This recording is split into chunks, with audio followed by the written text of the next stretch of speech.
Hi, this is an Aaron. Sorry about the cold, but what can you do? Some guys on the IC2 forums are wondering about. I was talking about using routers to automate nuclear reactors somewhat. So here's my setup. It's inside an MFFS thing, hence the noise. But I can switch that off. Oh, I'm not going to. Actually, yeah. Gosh, you're off. Okay, so here's the power generating reactors. Each one has got a thermal monitor on it with a bit of wire. Thermal one does not power them directly, I don't know. The one for the bottom one is on the bottom. Inside is this little setup here that makes a lot of heat. Also makes 800 EU tick. So we got the 8 quad fuel cells, the 8 coolant cells, 4 overclock heat vents and 4 overclock reactor plating. That's just in case something goes awry and one of these doesn't get replaced fast enough, then you end up with a little heat. But the things work fine to take it out. This here is the insertion router. Going into here is full, or fully available coolant cells, and they go here. Start to insert into the top sides of item routers. Near. Make sure that's visit near. And that will then insert coolant cells into these routers here, one at a time in a round robin fashion. So I'll go all the way to the end and they come back. Start again. This one's set to insert into really all machines. So because it's slot 0, it needs to be set to have a machine identifier to nuclear reactor. That would probably be kind of strange. So this one inserts into slot 0. This one inserts into slot 3. No need for the upgrade. None of the other machines connected have a slot 3. The only things that do are the reactors. This one's slot 4. That one's slot 7. So 0, 3, 4, 7, and so on and so forth. So that puts in these ones. Puts in the coolant cells. Over here, this one takes the fuel rods and puts them into here, which will then distribute them amongst these ones. So put them into slot 1, 2, 5, 6. You get the idea. That puts in these. That's it, just one export. These here, as fuzzy imports, will take in the depleted coolant cells and the depleted uranium core fuel cells when they come up. Then these 2 routers here export dead coolant cells, and they export them into slot 17 and slot 6 of this stack of reactors. And here's a setup like so. Lots of heat vents, lots of heat exchangers to get the heat out of these coolant cells as quickly as possible.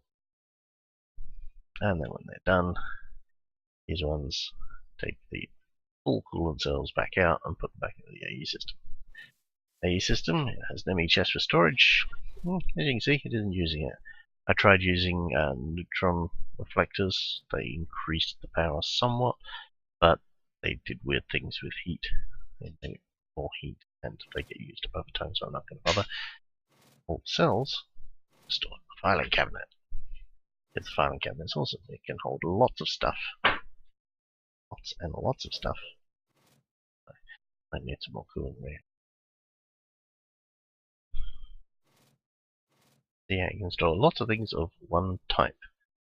And there are a lot of coolant cells here of one type. But they all have different damage values. That's fine. It's in terminal here. 66. No. 58. Full coolant cells and various low states that have been pulled out. The rest of the strong rods here is just for me to move stuff around. Is being powered with a high voltage solar array to an MFSU so that it's during the night. And then all the power from here goes into these 2 MFSUs. which output down this line. It feeds into an HV and then an MV transformer to this bank of recyclers. And the bank of recyclers are fed, hey, guess what? There's a transfer node sitting on a piece of cobblestone. Underneath here is lava. And underneath the other side is water. See if you can guess this. That's right, it's a cobble gem. It's got 26 mining upgrades, so it generates cobble very quickly, and 22 speed upgrades to make sure it gets to this router quickly enough. This router then inserts the cobble stacks at a time into the top of all these recyclers. This one pulls all the scrap out of the recyclers, and at the time it ejects them down to this router that then inserts packages stacks at a time. And there's a packager under there, and a packager under here, 2 packages here, and 1 there, and 2 here, and 2 here, and 1 there. And then we go to this little stack. This one pulls from the bottom of all the packages and sets it there. And this one pulls it from the bottom of the barrel, and ejects it down. And this one inserts in top sides of that fabricators. It needs pipes. Actually use the machines to do the job. Which is pretty cool. And then these are all set to eject down. And they've got 2 transformer upgrades. I did originally have 4 FSUs, but they just couldn't. Oh, there you go.